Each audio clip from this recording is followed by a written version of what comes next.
Olá pessoal, meu nome é Matheus Fernandes, sou acadêmico do quarto ano do curso de Medicina na Universidade Federal do Triângulo Mineiro. Sou professor da disciplina de Biologia aqui no cursinho de Educação Popular e estarei conversando com vocês hoje sobre citologia, o estudo da célula.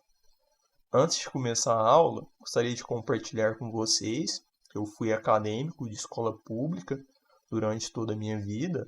Para o pessoal de Uberaba, eu estudei na Escola Estadual Bernardo Vasconcelos, podem conhecer.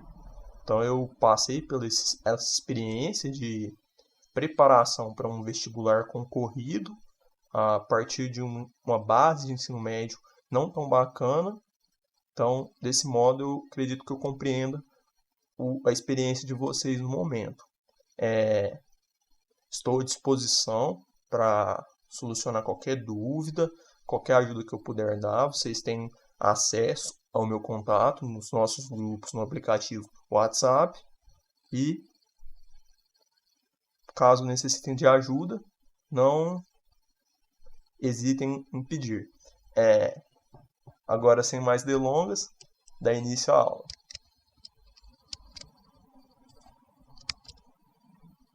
Então, com relação ao nosso plano de aula, nós vamos estar conversando hoje sobre a origem da vida, sobre os primeiros seres vivos e suas peculiaridades.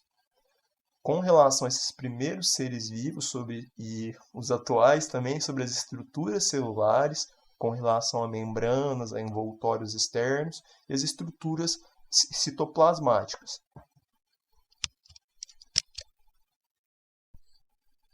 Para começar, o que é vida? A Enciclopédia Britânica é um dicionário muito respeitado. Ele coloca para a gente que vida, matéria viva, é a matéria que mostra certos atributos que incluem capacidade de resposta, ou seja, quando gera determinado estímulo para esse ser, ele gera uma resposta. Por exemplo,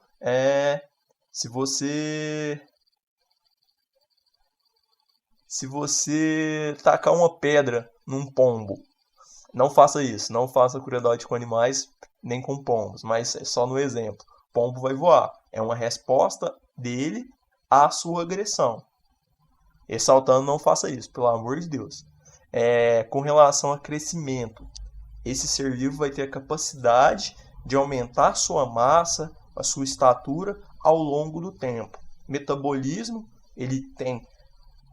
ele se alimenta e a partir desse alimento ele vai gerar energia, vai gerar subprodutos, entre outras coisas, e o crescimento vai estar associado ao metabolismo dele. E transformação de energia, que é justamente isso, ele consegue pegar determinado alimento para ele, transformar aquilo em energia para ele conseguir sobreviver. Por exemplo, você pegar uma manga e comer, você está pegando aquela energia armazenada na manga, está convertendo para energia que o seu corpo possa utilizar. E reprodução, é capaz de se reproduzir, gerando novos seres da mesma espécie. Embora um substantivo, vida, ela pode ser entendida melhor como um verbo, porque a vida em si é um processo, não é uma coisa, é um processo inerente aos seres vivos.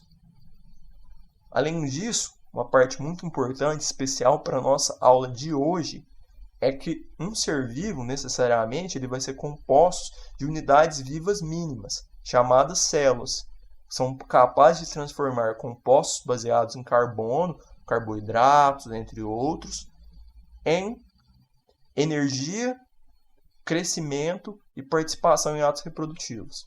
Então, vida, pessoal, não é algo que tem uma definição exata, pelo menos no atual momento. Essa é uma das utilizadas pela biologia. Eu achei muito interessante para trazer para vocês e bastante completa até. Com relação à origem da vida, pessoal, como surgiu a vida? Temos algumas teorias. A primeira que surgiu, desde a antiguidade, está acompanhando a gente, é a chamada teoria da abiogênese, ou teoria da geração espontânea. O que ela fala? Ela fala que os seres vivos se formariam de matéria orgânica em decomposição, de lodo de outros materiais não vivos. Por exemplo, um tronco morto de uma árvore. De lá poderiam surgir outros seres vivos, insetos, animais da floresta, entre outras coisas. Eles falavam que a vida ela brotava espontaneamente em determinadas condições, igual as meninas superpoderosas, vocês lembram? Meninas superpoderosas, elas nasceram por geração espontânea, porque o professor vai lá e coloca amor, aqueles outros ingredientes no caldeirão, ingredientes não vivos, e de lá surgem as 3 menininhas, Lindinha, Docinho e Fofinha, não me recordo o nome da terceira. Um exemplo do fato que deu origem a essa teoria é que de um pedaço de carne ao ar livre poderiam sair moscas ou outros insetos. Então o que acontecia? O camarada lá na antiguidade comia um bife, deixava cair um pedaço no chão, deixava lá. Aí no outro dia, a hora que ele ia olhar, estava cheio de mosca, larva de mosca e outras coisas. O que ele achava? Que da matéria do bife saíram aqueles seres vivos, entenderam? Que o material da carne se converteu naqueles seres vivos, ou seja, seres vivos surgindo de uma matéria não viva. Essa teoria ela durou por muito tempo, pessoal, muito tempo. Ela começou a ser posta em xeque só com um cientista italiano, Francisco Redi, em 1660. E o que ele fez, pessoal? Vou mostrar para vocês. O experimento de Redi foi o seguinte. Ele pegou, nesse exemplo, 4 tubos. Em 2 tubos ele colocou carne de peixe. Em 2 tubos ele colocou carne de um bife, de gado. 2 tubos aqui à esquerda ele deixou abertos. Os 2 tubos à direita ele deixou fechados, tampados com uma gaze. O que ele observou depois de algum tempo? Que os frascos que ficaram abertos, pessoal, surgiram moscas nele e outros insetos. Nos frascos cobertos com a gaze, não surgiram nada. Então ele falou, será que se a vida fosse originar de matéria não viva, igual esses bifes, tinha que surgir em todos os frascos, todos os tubos, não só nos que ficaram abertos. Então esse experimento dele mostrou que essa teoria tinha suas falhas e que ela não era tão ideal assim. No entanto, pessoal, vocês vão ver que na ciência, assim como nesse caso, quando uma teoria é posta em xeque, demora um tempo para ela ser derrubada completamente, porque é uma resistência dos cientistas, dos estudiosos que trabalham com essa teoria. Então, após Redi, vários outros cientistas também fizeram experimentos e evidências que mostraram que essa teoria estava errada. Só que só em 1860, com o famoso Louis Pasteur, o cientista francês, essa teoria foi derrubada, no qual surgiu a teoria da biogênese. O que é a teoria da biogênese? Teoria da abiogênese. A é um prefixo, pessoal, de negação. Então, a teoria da abiogênese é ao contrário à da biogênese. Se a teoria da abiogênese fala que seres vivos surgem de seres não vivos, a teoria da biogênese, bio, vida, gênese, geração, surgimento. Geração a partir da vida. Fala que a vida surge a partir de outros seres vivos. Como que o Pasteur comprovou isso? Vou mostrar para vocês. Basicamente, ele pegou um líquido nutritivo, um caldo com nutrientes, colocou dentro desse frasco, com esse pescoço longo. Aí o que ele fez? Ele aqueceu o vidro do pescoço do frasco, encurvou e ferveu o caldo. O que acontece? Nesse processo de fervura, todos os eventuais micro-organismos que tinham dentro do frasco, sejam bactérias, seja o que forem, morreram e tornou o líquido estéril. Só que além disso, o vapor da água do caldo condensa e se concentra na ponta do pescoço, de modo que faz uma barreira do pescoço, do frasco, com o oxigênio fora, com o ar fora. Então, depois que ele fez essa fervura, ele deixou o balão de repouso, esfriando. E o que ele percebeu? Quando ele deixa o frasco com o pescoço longo, com essa camada de água condensada aqui, impedindo o contato com o ar, com o oxigênio, o líquido se mantém normal, continua estéril, belezinha ali. Só que, quando ele quebrou o pescoço do frasco, deixou o líquido contaminado em contato com o ar, com o oxigênio, ele verificou que o líquido vai estar estragado e vai ter a presença de micro-organismos ali. O desenvolvimento de micro-organismos ali. Então, pessoal, o que esse experimento mostra? Que os seres vivos não nasciam do nada, no caso do caldo nutritivo, por exemplo. Esses micro-organismos, entre outros organismos que vão nascer em algum lugar, necessariamente precisam vir de outros seres vivos. No caso do experimento, mostrava que os micro-organismos vinham do ar. Então, tinham micro-organismos no ar que se reproduziam e geravam outros micro-organismos no caldo nutritivo. Por isso que ele ficava contaminado. Então, esse experimento do Pasteur foi vital para a comprovação da teoria da biogênese. Prosseguindo agora, a gente já sabe como a vida surge, que ela vem de outros seres vivos. Mas com relação aos primeiros seres vivos, quais foram os primeiros seres vivos que deram origem a esses seres vivos que geram a vida agora? Quase um quebra-cabeça. Então, existem algumas teorias.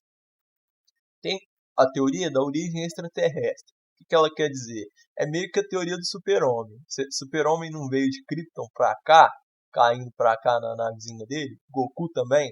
Então, na teoria da origem extraterrestre, os seres vivos se originaram em outros planetas ou corpos celestes.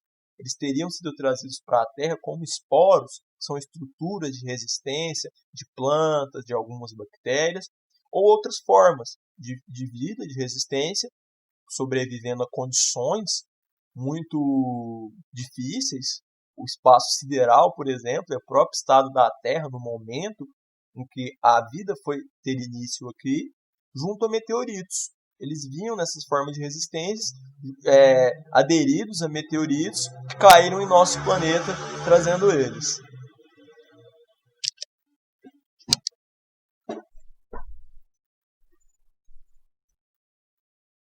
Além dessa teoria da origem extraterrestre, nós temos a teoria da evolução química, que ela é bastante aceita. Ela vai dizer para a gente que os seres vivos surgiram de matéria inanimada, de moléculas que estavam dispostas no ambiente naquele período, que se associaram, se organizando de modo a formar os primeiros organismos, as primeiras unidades de vida, as células, que futuramente foram formar organismos mais complexos que deram origem a nós. Então, essa figurinha aqui mostra essa teoria. No caso aqui a gente tem algumas moléculas na Terra, num período bem antigo. No caso, hidrogênio, água, amônia, carboidratos associados ao mar e a energia vinda da atmosfera na época, relâmpagos, entre outras coisas. O que aconteceu? Essa energia, junto com a água do mar, essa coleção de moléculas, geraram reações químicas que foram gerando moléculas cada vez mais complexas. Moléculas orgânicas, moléculas de vida, que em algum momento se organizaram até formar as primeiras células. A gente falou dessas duas teorias, né? A mais aceita, a teoria química, que formaram células, as unidades básicas de vida. Mas o que são células? A célula, pessoal, do latim, célula, significa uma sala pequena. É a unidade estrutural, funcional e biológica básica de todo organismo conhecido. Todo ser vivo necessariamente vai ter uma célula. Ele pode ser um organismo unicelular, que é só uma célula, uma bactéria, por exemplo. Uma bactéria, ela é só uma célula. Ou podem ser um organismo multicelular, como nós, que somos formados por bilhões de células que compõem nosso corpo, os nossos tecidos. No caso ali, eu trouxe um dado bem recente, de 2013, não tão recente assim, de um artigo, mas é o mais atual que eu encontrei, que atualmente a gente tem na nossa célula a estimativa de 3,72 vezes 10 elevado à 13ª potência. 13 zeros ali, pessoal, é muita coisa, é muita célula. Trilhões, trilhões. Então, e além das nossas próprias trilhões de células no nosso corpo, a gente também tem outras quantidade muito grande de células de micro-organismos que existem junto ao nosso corpo, mas não são necessariamente células nossas. Bactérias, muitas que são benéficas para a nossa saúde, entre outras coisas. Então, o que a célula vai consistir? Basicamente, vai ser um citoplasma revestido por uma membrana. O citoplasma vai ser uma matéria gelatinosa, aquosa, dentro de uma membrana. Vai ser um envoltório composto por proteínas e lipídios sendo a gordura. Contém muitas moléculas vivas, que fazem o ser vivo. Proteínas, ácidos nucleicos, o famoso DNA, o ácido desoxirribonucleico, o RNA, entre outros. A maioria das células, pessoal, vai ser visível apenas no microscópio. São muito pequenininhas, com a dimensão entre 1 e 100 micrômetros. Vamos lá. Essas primeiras células que surgiram, quais foram as primeiras células a surgir? A gente tem dois tipos principais de células, procariontes e eucariontes. As primeiras a surgir foram as procariontes. Os primeiros seres vivos, pessoal, que surgiram, supõe-se que eram unicelulares, ou seja, era um ser vivo composto por apenas uma célula. Essa célula seria muito simples, formada por uma membrana plasmática, delimitando o citoplasma, que é aquele gel aquoso no interior da célula, no qual estaria presente uma molécula de DNA, uma região denominada nucleóide. Percebam que esse é o material genético da célula, em amarelinho, citoplasma, um amarelinho mais escuro, a membrana plasmática. No caso, isso aqui é uma célula de uma bactéria, que, por via de regra, é procarionte. Percebam que o material genético, o DNA dela, ele é solto dentro do citoplasma, diferente das células eucariontes, que eu vou citar mais para frente, que são nós somos seres compostos por células eucariontes. A célula eucarionte ela tem um núcleo bem definido. Todo o material genético está dentro de um envoltório chamado carioteca. Guarda esse material genético que vai auxiliar nos processos celulares essenciais para a vida dela. A bactéria não, ela é muito simples. A célula procarionte é muito simples. O material genético é disperso no interior da célula, no citoplasma. Além disso, como regra, células procarióticas ela apresentam uma estrutura chamada parede celular, em rosa. Parede celular em rosa. Então, a estrutura externa à membrana plasmática, ela recobre a membrana plasmática. E para que ela serve, pessoal? Basicamente para proteção da célula. A parede celular vai compor uma barreira de proteção contra agressões externas para a célula. Caso que, voltando uma revisão nessa bactériazinha, de dentro para fora. Primeiro a gente tem o material genético disperso no citoplasma. Depois a gente tem a membrana plasmática, que vai ser um envoltório que vai segurar esse citoplasma e vai ser muito importante para o funcionamento da célula, porque a membrana plasmática, pessoal, ela vai ser o intermediário, o mediador entre o meio externo da célula e o meio interno. E a célula ela precisa de nutrientes, de várias coisas no meio externo para ela conseguir viver. E a membrana plasmática tem esse papel de mediar essa conexão entre meio externo, meio extracelular, meio interno, meio intracelular. Após a membrana plasmática, na célula procarionte, temos a parede celular, que vai ser uma estrutura basicamente de proteção. Após as células procariontes, presume-se os primeiros organismos que vão surgir depois são os eucariontes. Surgiram por volta de 2 bilhões de anos atrás. É bastante tempo. Esses organismos, diferente das células procarióticas, eles vão ser mais complexos. Eles vão apresentar, além da membrana plasmática, o citoplasma, o núcleo. O material genético deles vai ser armazenado dentro de uma estrutura, um envelope, chamado de envelope nuclear ou carioteca. Além disso, eles não possuem parede celular, outra diferença com células procarióticas. A maior parte dos seres vivos conhecido é eucarionte, sejam unicelulares, como as amebas, que são uma célula, ou multicelulares, como as plantas e os animais, como nós, seres humanos. Uma hipótese propõe que as primeiras células eucarióticas teriam surgido de células procarióticas sem parede celular, ou que teriam perdido a parede celular.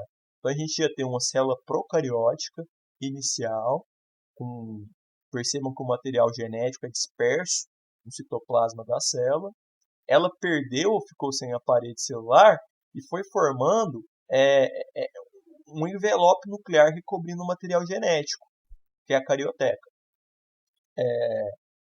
Além do núcleo, uma diferença importante das células eucariontes com as células procariontes seriam que as células eucariontes apresentam citoesqueleto, que é basicamente uma armação de fibras proteicas dentro da célula que sustentam a morfologia dela, o formato dela e auxiliam em outros processos de movimento, por exemplo. E organelas membranosas, pessoal. O que é uma organela membranosa? É basicamente uma estrutura dentro da célula, com funções biológicas importantes, compostas por membrana. Igual aquela membrana que recobre a célula. E essas são as principais diferenças das células eucariontes com as células procariontes. Então lembra disso. A célula procarionte tem parede celular e não tem um núcleo bem definido. O material genético é disperso no citoplasma da célula. Já a célula eucarionte, ela não tem parede celular, mas ela tem um núcleo bem definido, uma carioteca, e tem organelas membranosas. Um exemplo de uma organela membranosa vai ser o retículo endoplasmático, que é muito importante. Mas podem ficar calmos que a gente vai trabalhar eles mais para frente. Além desses, agora, a nossa classe, surgiram os primeiros seres vivos multicelulares, compostos por muitas células. Sugere-se que as pesquisas atualmente propõem que seres vivos multicelulares teriam surgido de grupos de indivíduos, de seres vivos unicelulares, eucariontes, que se juntaram, ficaram unidos após sucessivas divisões celulares. Ou seja, essas células eucariontes unicelulares, esses organismos unicelulares, foram se reproduzindo até que em algum momento começou a haver uma união entre eles, formando um ser vivo multicelular. Além disso, uma coisa muito importante, essas células teriam passado a apresentar divisão e cooperação de trabalho entre elas, de modo que cada célula não pôde mais viver de forma independente.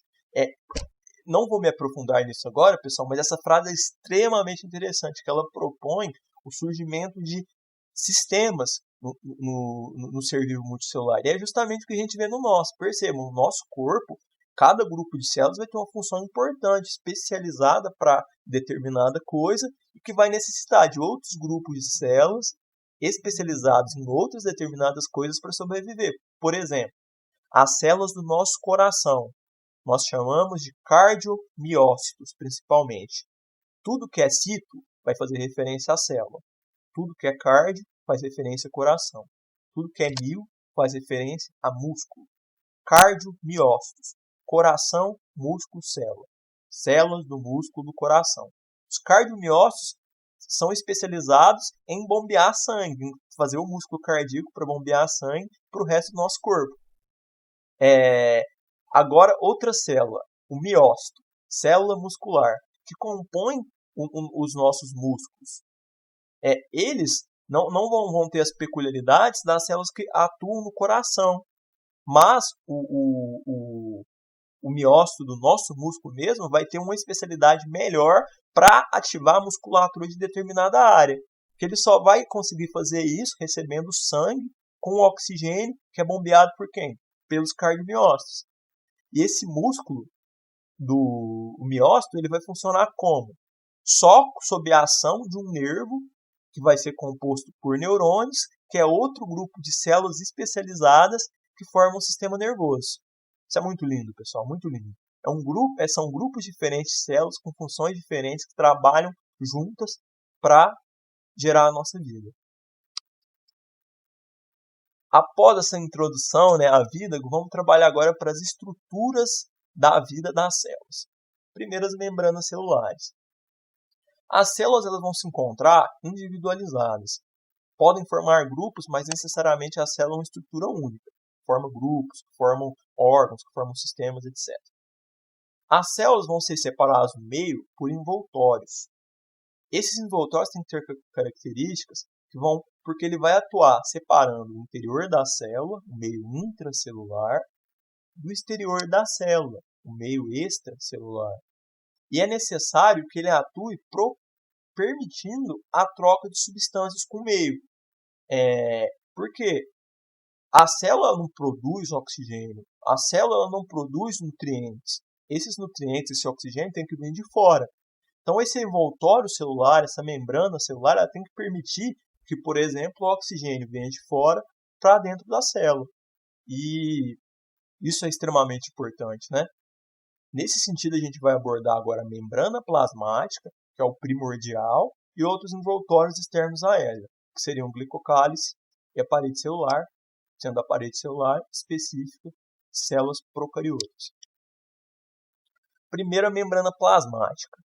A membrana plasmática, pessoal, vai ser um envoltório presente em todas as células.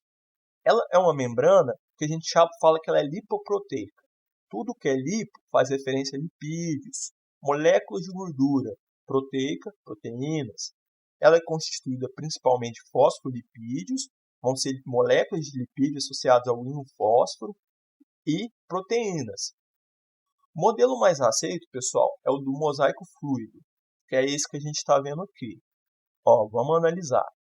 Segundo a qual existem duas camadas de fosfolipídios, uma camada, outra camada, que formam um revestimento fluido, delimitando a célula. Imerso nessa camada, moléculas de proteína. Começa daqui, começa daqui, começa daqui.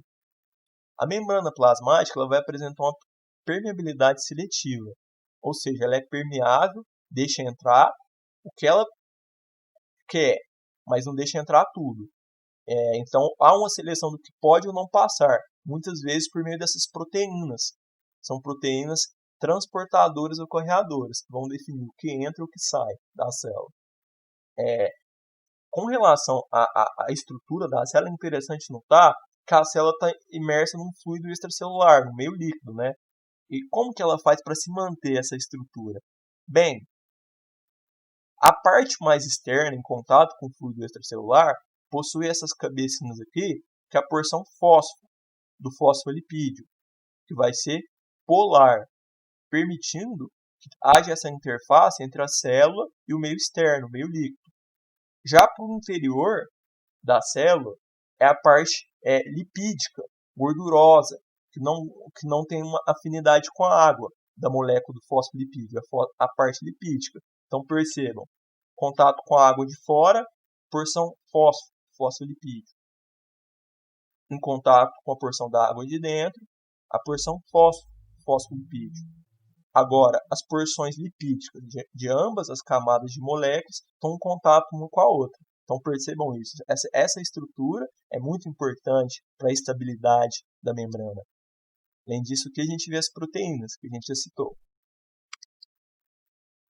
Com relação aos envoltórios externos da membrana plasmática, vamos falar do glicocálice. O glicocálice, pessoal, ele é presente nas células animais de muitos protistas, formado por uma camada frouxa de glicídios, vão ser carboidratos, associados a lipídios, gorduras e as proteínas da membrana. Ele vai proporcionar resistência à membrana, formando uma barreira de proteção, que vai dar, além disso, além de formar essa barreira de proteção a mais, que o glicocálice representado em verdinho aqui na figura, ele dá às células a capacidade de se reconhecerem. Por quê? Essas estruturas do glicocálice de uma célula vão reconhecer estruturas do glicocálice de outra célula igual a ele.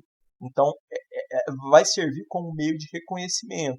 E a partir dele também ele reconhece células estranhas a ele, por causa de diferenças no glicocálice. Além disso, ele forma uma malha, as estruturas do glicocálice, que vão reter nutrientes nas proximidades da célula. Então, essa rede de moléculas que formam o glicocálice podem reter hormônio, pode reter proteínas, pode reter anticorpo, pode até pegar uma bactériazinha, um vírus. Inclusive, algumas bactérias, alguns vírus, eles têm um mecanismo de infecção da célula por reconhecer o glicocálice da célula. Então, eles infectam determinadas células específicas que eles reconhecem o glicocálice de determinada célula específica.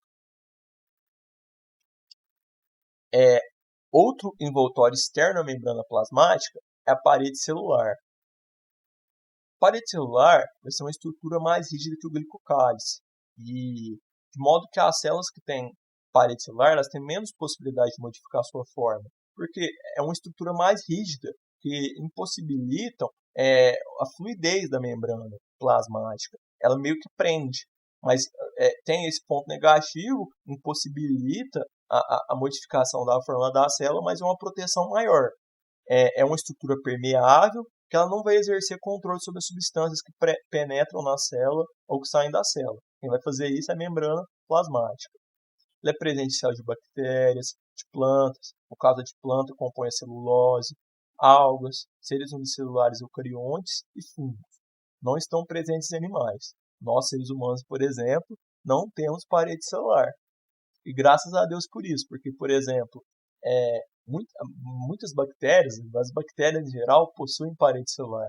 Então, existem antibióticos, que são medicamentos para atuar contra bactérias, que eles miram especificamente na parede celular. Então, eles vão agir apenas sobre bactérias, porque a bactéria tem parede celular e não vão fazer nada com nossas células, porque as nossas células não têm parede celular.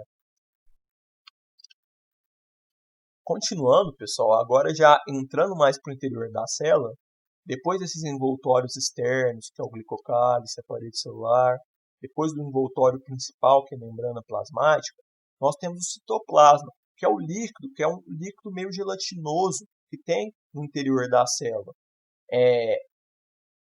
Ele vai ser constituído principalmente por água, e dentro dessa água vão ter proteínas, ácidos nucleicos, o DNA, o RNA, pequenas moléculas e ribossomos.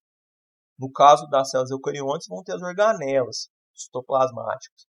O citoplasma fundamental ele vai ser uma massa gelatinosa, conhecida como citosol, pessoal. No interior dela vão ter as organelas membranosas. Só para citar aqui, a gente vê um retículo endoplasmático aqui, mitocôndria aqui, complexo de Golgi aqui, entre outros. A gente vai ver tudo isso logo mais. Além disso, assim como as outras coisas, os citoplasmas das células procariontes vai ser muito mais simples do que os das células eucariontes. No das células eucariontes vão ter muito mais moléculas, muito mais componentes associados ao funcionamento da célula, até por causa da complexidade dela, do que a célula procarionte. Vamos lá, começar. Estruturas citoplasmáticas. O que são essas? São estruturas que tem no citoplasma. Para começar, algumas classes delas vão ser estruturas associadas à sustentação. O que é isso? Manter a forma da célula e movimentos da célula.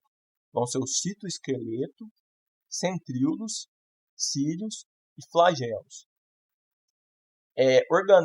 Estruturas envolvidas na síntese, armazenamento e transporte de macromoléculas. Funções que as organelas citoplasmáticas envolvidas vão ser os ribossomos, extremamente importantes, o retículo endoplasmático, complexo golgiense, ou complexo de Golgi, os lisossomos e os peroxissomos. E outras estruturas envolvidas no metabolismo energético das células. Vai ser o processo de obtenção de energia, seja fotossíntese, seja quimiossíntese, e de liberação de energia, seja fermentação, seja respiração. Incluído nesse tema vão ser os citosol, que esses processos vão acontecer, os cloroplastos e as mitocôndrias, organelas celulares. Para começar, vamos falar do citoesqueleto. Não falei que cito se refere à célula, esqueleto da célula, citoesqueleto. A forma e sustentação interna da célula eucariótica vai ser dada principalmente pelo citoesqueleto. Ele é constituído de proteínas que têm forma de filamento e, além de sustentar a célula, ele vai participar dos movimentos da célula. E, além disso, também vai atuar na formação das fibras responsáveis pela orientação e deslocamento dos cromossomos, que são aquelas moléculas que comportam o material genético, na divisão celular. Eu não vou me ater muito a isso, que vocês vão ter uma aula especificamente sobre divisão celular. Mas, para exemplificar aqui na figurinha, Olhem só, aqui a gente tem uma célula de uma ameba. A gente tem qualquer estrutura que recobre a célula. A membrana plasmática, o núcleo bem definido por uma carioteca, ou seja, uma célula eucarionte, e a formação dessa estrutura. Essa estrutura na ameba, pessoal, chama pseudópode. Pseudópode vai ser pé falso, se a gente for traduzir, mais ou menos. E é isso mesmo. Essa estrutura que a ameba cria com o suporte do citoesqueleto para auxiliar na movimentação dela. Aqui nessa a gente vê a sustentação do citoplasma e as organelas da célula pelo citoesqueleto. O citoesqueleto são essas fibras, parecendo um macarrão. Tá vendo? Essas fibras sustentam as estruturas da célula. No caso aqui está o citoesqueleto suportando a mitocôndria, uma organela extremamente importante para a respiração da célula, e outras. Então, sustenta a célula, sustenta o citoplasma, sustenta as organelas. É uma estrutura extremamente importante o citoesqueleto. Agora, outras estruturas. Os centríolos, os cílios e os flagelos. Os centríolos, pessoal, essas belezinhas aqui em roxo, eles ocorrem em pares nas células da maior parte dos seres vivos. Vão se localizar próximo ao núcleo da célula, uma região denominada centro celular. Eles vão auxiliar na divisão celular e na formação de cílios e flagelos. Então, o centríolo está muito associado à divisão celular. Os flagelos, pessoal, no caso, um exemplo de flagelo é a cauda do espermatozoide. Aqui a gente tem um espermatozoide, a cauda dele aqui. Essa cauda é um flagelo. Para que serve? Para locomoção, para movimentação do espermatozoide ou de outras células que possuem o flagelo. E além disso, a gente tem os cílios. Os cílios, eles também auxiliam na locomoção, mas qual que é a diferença deles com o flagelo? Olha essa célula com cílios. Os cílios são bem menores que os flagelos, mas são uma quantidade muito maior. Então, algumas células possuem flagelo. Essa célula aqui, pessoal, é o Trypanosoma cruzi. É o parasita responsável pela doença de Chagas. Ele possui um flagelo. E outras células possuem cílios. Depende do ambiente em que essas células vão viver.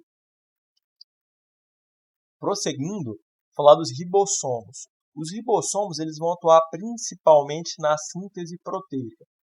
Tem que gravar isso porque é uma função extremamente importante. Eles vão ser estruturas encontradas tanto em células procarióticas como em células eucarióticas. Por quê?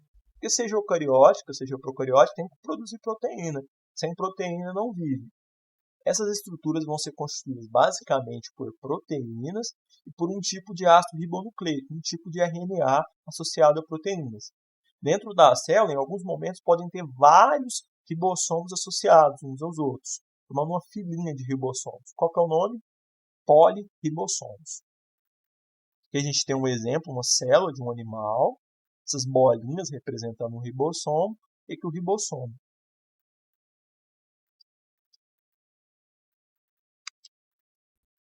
Após os ribossomos, pessoal, nós temos os peroxissomos. Vão ser organelas membranosas, de contorno arredondado, com a principal função vai ser a oxidação, na presença de oxigênio, certas substâncias orgânicas nas células. Substâncias muitas vezes danosas às células, o peroxissomo vai lá e vai processar elas para tirar a toxicidade. Um exemplo, o álcool. Você ingere um álcool, uma cerveja, foi lá na festa, tomou uma cerveja, o peroxissomo vai atuar modificando essas moléculas para desintoxicar. E esse é um processo de desintoxicação, ele é positivo para a célula, ele é bom. Só que, infelizmente, nesse processo é formado um subproduto muito tóxico, que é o peróxido de hidrogênio. O peroxissomo forma no processo dele de desintoxicação o peróxido de hidrogênio, que é a famosa água oxigenada, que é lesivo à célula. Por ser extremamente tóxico, esse composto, peróxido de hidrogênio, água oxigenada, ele precisa ser degradado. E como que é feito isso? Dentro mesmo do próprio peroxissoma, a gente tem uma enzima, que é uma proteína que acelera determinada reação, que é a catalase. A catalase ela vai atuar pegando essa água oxigenada, convertendo ela em água e oxigênio, que não são danosos à célula. Então, o peroxissomo tem esse papel muito importante de desintoxicação e com a oxidação de substâncias orgânicas lesivas à célula. Podem dar problemas para as células. Então, assim, uma correlação interessante para todos, mas especial para quem tem interesse na área da saúde, com relação aos peroxissomos, são algumas doenças neurológicas. Doença neurológica vai ser uma doença associada ao sistema nervoso. Um exemplo que eu estou trazendo para vocês é a adrenoleucodistrofia. Adrenoleucodistrofia, que é uma doença neurológica séria, que foi tema até de um filme, que chama Olho de Lorenzo. Filme muito bom para vocês que vão fazer o Enem, eu acho muito bacana de assistir, porque ele trabalha alguns assuntos que proporcionam um conhecimento de mundo muito bom para redação. Questão de bioética, de desenvolvimento de ciência, de medicação, de automedicação, entre outras coisas. É um filme muito bom, recomendo demais. O que acontece? Certas enzimas presentes no peroxissomo vão atuar na síntese da bainha de mielina das células nervosas. Então, as enzimas dentro do peroxissomo vão atuar na oxidação de certos compostos que vão ser utilizados para fazer a bainha de mielina dos neurônios, das células nervosas. Para que serve a bainha de mielina, pessoal? A bainha de mielina basicamente é um revestimento de gordura que fica presente no axônio do neurônio, na caudinha dele. E é importante porque essa bainha de mielina, esse revestimento, ele atua como se fosse a capa de proteção de um fio. Então, ele ajuda a transmissão de informação de um neurônio para o outro. Quando você tem um problema na produção dessa bainha de mielina, no caso, como por exemplo, como um defeito nos peroxissomos e nas enzimas dele, você vai ter doenças neurológicas graves, como por exemplo, a adrenoleucodistrofia, caracterizada que a gente tem um bebezinho com relação ao sistema nervoso por uma degeneração do sistema nervoso. Isso acontece porque, em razão do peroxissomo e da deficiência de algumas enzimas nele. Dando seguimento, agora eu vou falar do retículo endoplasmático, muito importante também. O retículo endoplasmático é uma organela membranosa, tem uma estrutura de membrana, é composto por canais delimitados por membranas. Esses canais eles vão se comunicar com o envelope nuclear, com o núcleo, e vai possuir um importante papel no transporte de substâncias dentro da célula. A gente tem duas classificações do retículo endoplasmático. A gente vai ter o retículo não granuloso, esse aqui, olha só, as estruturas desses canais são lisinhas, diferente desse aqui, tem grânulos aderidos às membranas. O retículo não granuloso ele vai atuar principalmente na síntese de esteroides e outros lipídios, como o colesterol, por exemplo. E assim como os peroxissomos, ele vai atuar também na desintoxicação de outras substâncias, outros compostos orgânicos que têm entrado em contato com a célula, assim como na degradação do álcool. Então, quando você ingere uma bebida alcoólica, ela vai ser processada pelas suas células, tanto pelos peroxissomos, quanto e principalmente pelo retículo plasmático não granuloso. Qual o órgão que vai ter células com retículo endoplasmático não granuloso ou liso mais desenvolvidas? É no fígado. O fígado vai ter um papel muito importante na desintoxicação de qualquer composto que entra no seu corpo, seja o álcool, seja medicamento ou outras coisas. Além do retículo não granuloso, nós temos o retículo granuloso, que a função principal é a produção de proteínas, que poderão ser ou não enviadas para o exterior das células. Então, o retículo endoplasmático granuloso é esse daqui. Percebam que tem várias granulações, vários pontinhos na membrana dele. O que são essas granulações, esses pontinhos? Ora, quem é o principal produtor de proteína no nosso corpo? Ou no corpo de qualquer outro ser vivo? São os ribossomos. Então, no retículo endoplasmático granuloso, existem vários ribossomos aderidos às membranas, que vão atuar na síntese de proteínas. Então, por exemplo, você pega as células do pâncreas, que produzem insulina. Quem vai produzir a insulina? Que é um hormônio e é uma proteína. Vão ser os ribossomos. Nesse caso, os ribossomos aderidos ao retículo endoplasmático granuloso presente nas células do pâncreas. Então, vamos guardar que o retículo endoplasmático não granuloso ou retículo endoplasmático liso vai atuar principalmente no processo de síntese de produção de lipídios, como colesterol, e na desintoxicação de outros compostos, como por exemplo o álcool. Já o retículo granuloso vai ter a função principal na produção de proteínas. Podem ser usadas pela célula ou podem ser mandadas para fora da célula, como a insulina, que é uma proteína produzida pelo retículo endoplasmático granuloso nas células do pâncreas, que é um hormônio, que é mandado para fora, para a circulação. Prosseguindo, mais uma correlação com a área da saúde é a tolerância. Álcool, sedativos, outras drogas, quando ingeridas com excesso ou com uma frequência, vão induzir a proliferação do retículo não granuloso e de suas enzimas. Qual que é a função do retículo endoplasmático não granuloso? Acabei de falar. Desintoxicação, produção de lipídios também. Isso vai aumentar a tolerância do organismo à droga. Significa que para alcançar aquele determinado efeito que aquela droga fazia, vão precisar de doses cada vez mais altas. Então, à medida que a pessoa vai bebendo mais doses de álcool, vai desenvolvendo ao longo do tempo nas células dele retículo endoplasmático não granuloso mais desenvolvidos, mais complexos. E com isso, eles vão ter um papel mais forte na desintoxicação daquela determinada substância. Então, a pessoa que antes ingeria o álcool e ficava mais sociável, mais desinibida com uma dose, à medida que ela vai bebendo, para ter aquele mesmo efeito, vai precisar de mais doses, mais 2, mais 4, mais 6. E esse é um problema muito importante, porque isso pode induzir ao vício da pessoa. Ela vai ingerir cada vez mais determinada droga para alcançar determinado efeito de interesse. E, no caso, não só com relação a drogas, no sentido de álcool, e assim, mas até mesmo de drogas, de medicamentos. Alguns medicamentos forem utilizados sem a devida prescrição médica, sem o devido cuidado, a pessoa utilizando eles com uma frequência elevada, pode acabar gerando uma resistência do corpo dela à ação daquele determinado medicamento. Pode ser muito prejudicial.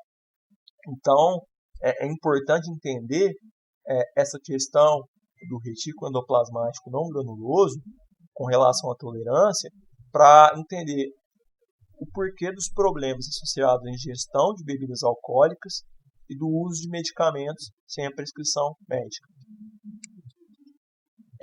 Continuando, pessoal, falar agora sobre o complexo Golgiense, ou complexo de Golgi. O que é isso? Ele vai ser uma organela constituída por numerosos sacos interligados, normalmente localizados nas proximidades do núcleo, que está aqui, e do retículo endoplasmático granuloso, que é esse daqui. Qual que é a função do complexo de Golgi? Ele vai modificar e vai eliminar secreções proteicas. No caso, se ele for mandar para fora da célula, ele manda por meio de vesículas secretoras. Ele reveste aquela determinada proteína que ele modificou com um envelope e manda para fora da célula. E é a produção dessas proteínas que ocorre no retículo granuloso. Então, o retículo endoplasmático granuloso vai produzir determinada proteína, o complexo de Golgi vai pegar essa proteína, vai modificar ela de algum modo e vai eliminar essa proteína. Ou seja, ele vai pegar aquela proteína e vai empacotar para mandar ou para outras regiões dentro da célula ou para fora da célula. Um exemplo seria um hormônio.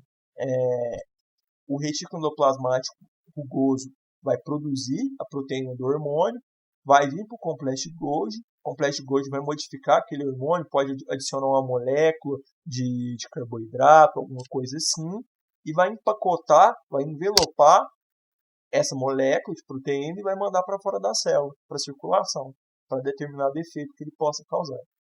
Então essa é uma função muito importante do complexo de Golgi, de modificar determinada proteína produzida pelo retículo granuloso, envelopar ela e mandar ela para fora da célula, ou para dentro da célula para outras regiões, para o próprio uso.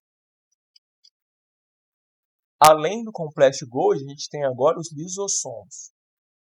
O que são os lisossomos? Soma, do grego, vai se referir a corpo. Lise, a quebra. Então, lisossomos basicamente vão se traduzir como corpos de quebra. E é justamente isso que eles fazem. São pequenas vesículas membranosas, formato arredondado, contém uma grande quantidade de enzimas, que são proteínas com determinada função, que a gente viu lá atrás, responsáveis pela digestão intracelular, para quebrar algo no interior da célula. Sejam partículas externas, que é a heterofagia, ou seja, se a nossa célula vai lá, um exemplo vai ser uma célula de defesa. Ela foi lá e viu determinada bactéria. Ela vai lá e come aquela bactéria. Quando a célula come alguma coisa, a gente chama de fagocitose. Aquela célula fagocitou aquela bactéria. Aquela bactéria vai para o interior da célula. Os lisossomos da célula é que vão atuar para quebrar, para desintegrar aquela bactéria ou outra partícula qualquer de fora da célula. Além disso, ele pode fazer isso com estruturas internas à célula, autofagia. Ou seja, esse é um processo importante, pessoal, porque as estruturas no interior das nossas células, elas perdem função ao longo do tempo, elas podem quebrar. Então, o que acontece? O material que forma aquela estrutura pode ser reciclado pela própria célula. Então, os lisossomos vão pegar aquela estrutura da célula que já não tem determinada utilidade, vão desintegrar ela para poder pegar os materiais que vão ser gerados para utilizar em outras coisas, em outros processos. Então, os lisossomos atuam na digestão tanto de partículas externas às células, quanto de partículas internas da célula. Um exemplo aqui, a gente tem essa célulazinha. O núcleo dela, a membrana plasmática, os lisossomos aqui. Ela foi lá e englobou uma partícula de fora da célula. Essa partícula estava fora da célula e ela foi lá e englobou, comeu essa partícula. Agora a gente já tem essa molécula, essa partícula no interior da célula e os lisossomos rodeando ela. O que eles vão fazer? Vão digerir aquela partícula. Agora percebam nessa figurinha aqui que a partícula já está toda quebrada. Eles quebraram ela com as enzimas. Após isso, essas partículas quebradas não teriam uso para a célula. O que ela fez? Ela jogou para fora. Mas o mais importante para vocês terem em mente aqui é esse papel dos lisossomos, de quebrar, digerir essas partículas, sejam que vêm de fora, sejam que vêm de dentro. Mais uma correlação aí, pessoal, artrite reumatoide e lisossomos. Em primeiro lugar, o que é uma artrite reumatoide? É uma doença inflamatória, pessoal, que associada a principalmente a degeneração de articulações, muitas vezes a dos dedos. Igual a gente pode ver aqui, a mão da pessoa, as articulações da mão, as articulações do dedo ficam todas deformadas, que é degenerado o material que vai revestir essas articulações.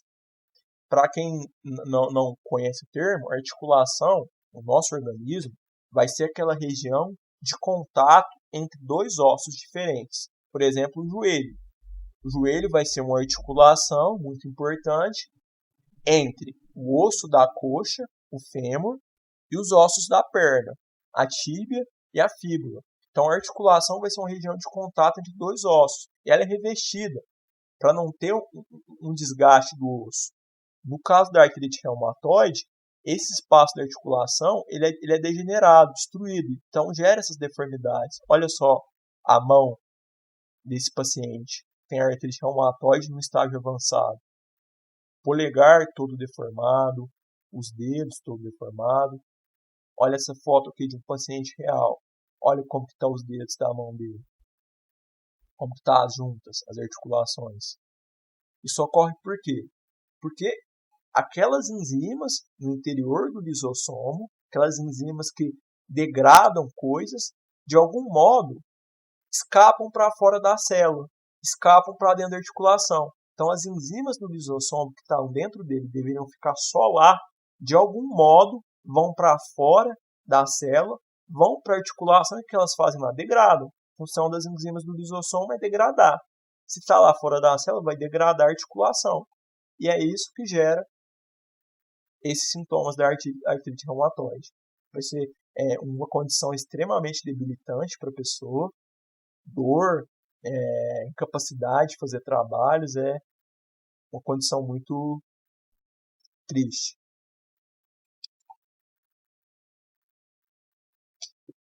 Prosseguindo, pessoal, nós temos os plastos. Os plastos vão ser estruturas encontradas somente em células de plantas, principalmente, e de alguns protistas. Podem ser classificados em 3 tipos: cromoplastos, leucoplastos e cloroplastos. De relevância para a gente, apenas os cloroplastos. O que são eles? São organelas que vão participar do processo de fotossíntese. Fotossíntese vai ser o quê? Vai ser a planta pegando dióxido de carbono e água, e com isso vai formar moléculas de carboidrato, utilizando energia solar para gerar a reação. É assim que a planta cresce, que ela cria a matéria orgânica que compõe ela.